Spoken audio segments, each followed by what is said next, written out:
আজকের পৃথিবীতে যারা সফলতার দার্স দেয়, সফলতার আলোচনা করে, তারা মানুষকে সবার আগে শেখায় টাইম ম্যানেজমেন্ট।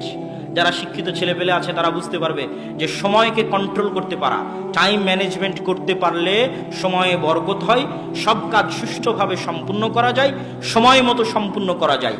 তো এই টাইম ম্যানেজমেন্টের আমার গবেষণা অনুযায়ী সালাতের চাইতে আর কোনো বড় মাধ্যম নাই যেটা দিয়ে মানুষ তার সময়কে কন্ট্রোল করতে পারে। আপনি যদি দেখবেন যে 5 ওয়াক্ত সালাত বিহীন একটা দিন আর 5 ওয়াক্ত সালাত ওয়ালা একটা দিন, যেই দিনটা আপনার 5 ওয়াক্ত বিহীন পার হয়ে গেছে ওই দিনে দেখবেন কোনো কাজই হয়নি। দেখবেন যে আপনার কাজই তো শুরু করেছেন আপনি 10টার সময়, 10টার সময় কাজ শুরু করতে করতেই তো দুপুরের খাবারের সময় হয়ে গেছে।